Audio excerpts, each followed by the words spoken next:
Mavs win. Los Mavs! That's right. The UTA Mavericks beat the California Baptist Lancers 71-57. No, jokes aside, that is true, by the way. Shout out to the UT Arlington Mavericks. But yes, no, your Dallas Mavericks get a win over the visiting Miami Heat. It was described as a gut check win. It absolutely was that. 114-108. Had to hold them off at the very end. They kind of went back and forth. But they do indeed win. One that felt like it was very necessary to get themselves back into a place of feeling good and really just to see if they could pull together and get some things done. I want to give you some notes on this before I just let you go, Blake, because I know we were watching it. We had a lot of conversations as we were watching it. Luka Doncic, your leader in this game, your leader as a player, 35 points, 11 rebounds, 11 assists. His fifth straight 30-point triple-double. His fourth straight game with a 35-point triple-double, which is the longest streak in NBA history per ESPN Stats and Info. And I also want to be noted, and maybe this is where we start, the starting lineup looked different.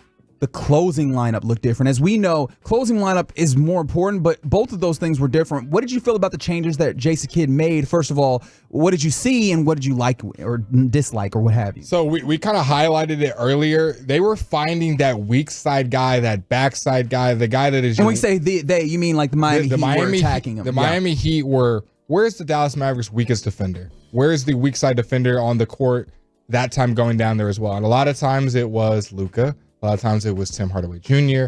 They're finding the guy that is not your best defensive player and attacking that. And not attacking it directly. I think this was something that Reggie pointed out was a great point. They were kind of attacking it indirectly. They were running pick and rolls and then having that weak side guy have to make a decision to help or stay with his guy. And a lot of times they were caught daydreaming, kind of doing stuck in no man's land, doing neither. And we saw a lot of backdoor alley-oops, a lot of regular alley-oops kind of hitting in that dunker spot, those kind of weak side on the block left and right, where they're getting some easy points in the first half.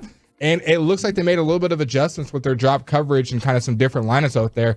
And we saw something that we hadn't seen before. We've become pretty accustomed to the Maxi Kleber, PJ Washington, Josh Green, Luka, Kyrie closing lineup. This time, a relatively small ball lineup, as you don't have one of your big guy centers that it seems like you made a trade to make sure you have to be able to have available at any given time. Correct. And this time they keep obviously Luka and Kyrie in there, and PJ Washington checks out of the game. Maxi Kleber is still in, but not at the 5, at the 4 spot. Lively was in there until he got a little banged up, like literally like on the last play. But Lively was in there along the likes of Dante Exum, who we kind of have been, even in this show and in previous shows, been kind of waiting for his resurgence of getting back in the big minutes, being in the starting lineup, being in the closing lineup. Jason Kidd and many around the organization have spoke really highly of him. And we saw it pay dividends here. He was able to, not going to say lock down, but play very good perimeter defense, point of attack defense on some of the Heat's better playmakers on Terry Rozier and Jimmy Butler, and make Luka and Kyrie's defensive limitations not be as obvious. And I think you saw the rotation help be a lot better. PJ Washington also, I thought, was kind of in and out of the lineup, just playing in different spots. So definitely the biggest thing that I noticed was Jason Kidd was manipulating the rotations more than we've ever seen before, especially since the trade deadline in the most recent games. And they started knocking down shots at the end, and the heroic three-point shooting from the Heat did not continue as we expected. No, you mentioned the Dante Exum thing, and I did want to highlight that. He played 17 minutes in this, which is, up a little bit from what he had been getting. He rewards that decision to be played in the crunch time, and I know Brad Townsend was the one who I saw this stat from. He got you 7 points in the fourth quarter and played good defense, as you mentioned. That feels like those were the things that you were excited about him before the injury. Clutch 3. Right, and he has come back and he's giving you those things. And so it seems like this is one of the things that we've been talking about. And I hate to make the direct comparison, but I'm going to. Tim Hardaway Jr., conversely, plays 21 minutes in this game, 3 of 11, knocks down 2 of 6 from deep, which so. And ultimately, I want to make this clear. He is a +7. So while he's on the floor, they win those minutes, not in this game. Now, what does that say in the long run? I don't want to make large, sweeping generalizations and thoughts off of this, but he was not like the complete negative that sometimes we can view him to be at times. But I mean, you compare that to the way that Dante Exum in 4 fewer minutes gives you these points. He gives you 5 assists. He's a plus 16. And he comes in, it feels like good things happen usually. And I think he's able to affect the game a little bit more, especially if that scoring is happening. Now, clearly, he doesn't get up as many shots, and we've talked about that. But this is where I think some of the discussions of, hey, who are you getting involved in the rotation? And I imagine maybe maybe Jason Kidd looks at this and you can't make big pendulum sweeping changes to the rotation, but he has gotten to a place where it's kind of slowly but surely he's just cutting in XY. And again, it's been frustrating to watch the slowly transition, but here, at least in this game, you saw one of the benefits of those moves in Dante Exum getting more time. PJ Washington, how did you feel that he played? He played 30 minutes. Wasn't great when it comes to the scoring portion of it. I thought he was really active on the defense side of the ball and around the ball. And I think this is the thing that I can say for PJ and Josh. When their offense is going, it's like, whew, who's going to stop this team? And they give you 15, 20, they look good. They're shooting the ball well from 3. They're attacking the basket. But what both of these guys do give you on a nightly basis that I feel confident saying is they're going to give you effort. They're going to play well on the defensive side of the ball, and they're going to be around the ball. Loose balls getting tipped up. They're diving on the ground. Like, they're making sure that they're around all that stuff.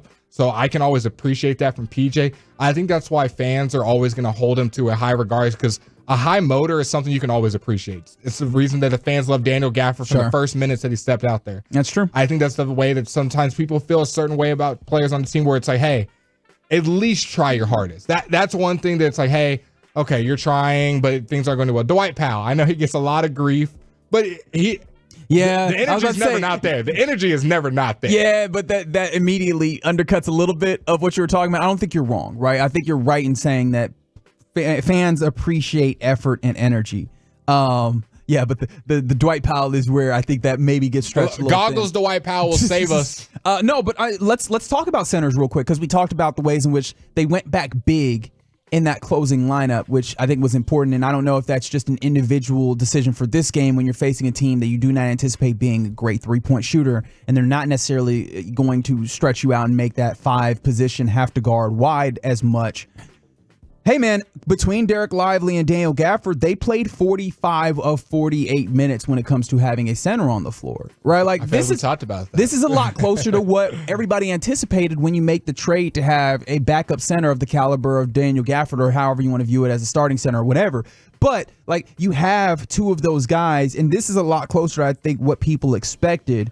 Do you think that them playing was like the highest importance? Do you think that was just kind of I think it was a little bit of a coincidence, matchup thing. or was it just it worked out? Was it a good move? I think it was a little bit of a matchup thing with Bam kind of not really stretching the floor, kind of playing on the elbow and in, and understanding what you have to do, and that the Miami Heat don't exactly have 5 different playmakers at the ball. They're going to be doing a bunch of pick and rolls and just blowing by you. Now, Terry Rozier is a blazer and definitely gave you some problems, as he was able.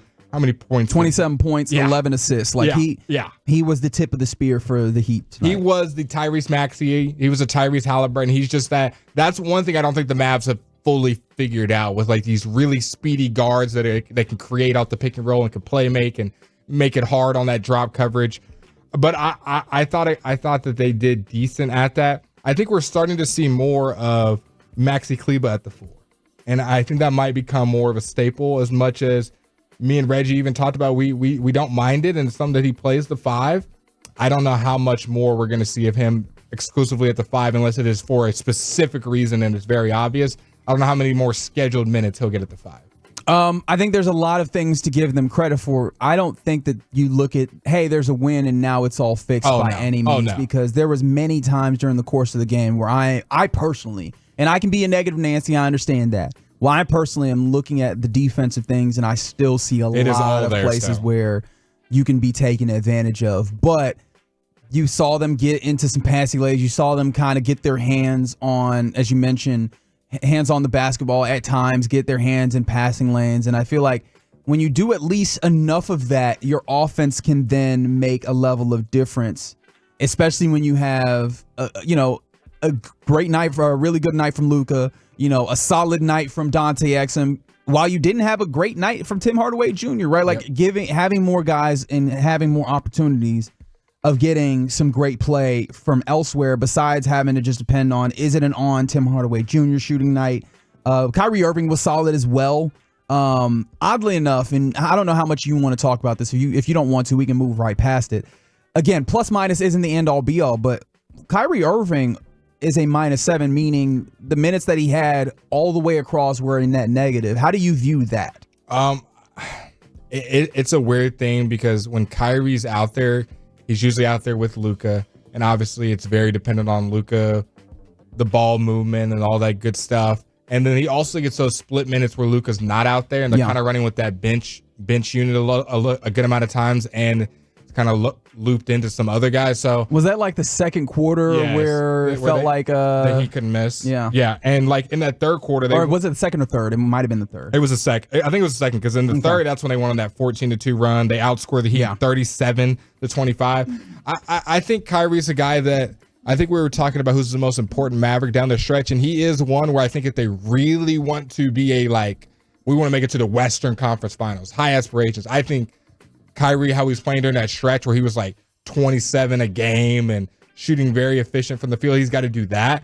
I think the other guys will fill gaps here and there, PJ, Josh, Dante, Tim, Gafford, Lively. They'll fill the gaps hopefully in the other places, but you need Kyrie to be consistent. I think he's definitely not in a slump. It's just as far as the flow and efficiency of really getting back into that, I think he'll spark back in that. Is there anything else that you feel like I haven't led you to? Is there anything else that you're like, man, I appreciated this, I didn't appreciate this, I want to make note of during the course of this 114-108 win over the Miami Heat? The fact that they got outshot from the three and still won. Yeah, that's fair. I mean, Heat shoot 45%, Mavs shoot 39%, and we don't see that very often. They come away with a win against a team that doesn't shoot a lot of threes. They only shot 17, made 11, better percentage, and a lot of them were in that first quarter. They were knocking them down. But I think the biggest thing was, you know what? It's part of this, but I'm kind of adding to it. Yeah. The fight. They were down at half, played a abysmal first quarter as far as defense goes. I don't want to say abysmal. The Heat were just hitting everything. They could have definitely dropped their head. The world's falling on us. Nothing's going right. And we've seen that happen before. We've seen that happen. Yeah. We're on a losing streak. It's happening again. We're getting out coached. Our players aren't in the right spot. And they respond with a 37-25 third quarter. Not saying all is fixed. Just saying that is a good sign to see moving forward. I like the fight from a team that is always going to fight because this game came down to the very end, to the wire against this Miami Heat team. So I love the resilience that the Mavs showed in that third quarter. And then also when things got close in the fourth, being able to be that clutch time team that we know that they are. Yeah, glad that they're not throwing in the towel in some regard. They know that there's work to be done. We all know that there's work to be done, and that's in some ways it looks like they're trying to be up to the challenge. And salute to the Dallas Mavericks for getting a win, a much needed one. And if you view anything, I know you mentioned like Kyrie not necessarily in a slump. Even if it's a slump, got a slump buster coming up. You will be traveling to Detroit. Oh yeah, on Saturday to play the Detroit Pistons. I believe 9 wins. Is that correct? 9 wins. Them and the Wizards. I need to see. This is the game. This is the Omax. This is the AJ Lawson. This is the Brandon Williams. This is the Jaden Hardy, man. He's in purgatory. He is in purgatory. I forgot he was on the team. Yeah. So yeah, no, they break that little losing streak that they had going on. They currently now are a full game behind the Kings as opposed to the game and a half that they were prior, a game ahead of the Golden State Warriors now. But they're still in 8th place. We know that that's where they are. It's not going to happen immediately that they get themselves out of the play-in. And I believe I was looking at ESPN earlier today that if you break down their analytics, which of course you can take with a grain of salt because we've seen instances where ESPN's analytics have been poo-pooed upon, but they're like kind of slated to end up in that 7th spot and end up in that kind of that play-in tournament. So. Well, you remember when we had the easiest schedule, hardest schedule? We were reviewing that like a month ago. Yeah. And I think the Mavs had like the 25th or 24th easiest schedule and one of the easiest ones out of the teams remaining. And I agree with it looking forward. It was definitely front loaded. The front part of that with the East going out East. I can look at it right now. Was the harder teams. And now you do have you still got to play the Thunder a couple times and the Warriors, but it's definitely easier moving forward. You got some Pistons in there. I mean. Yeah, you got the Pistons a couple more times. You got a couple times against the Rockets, a couple times against the Utah Jazz.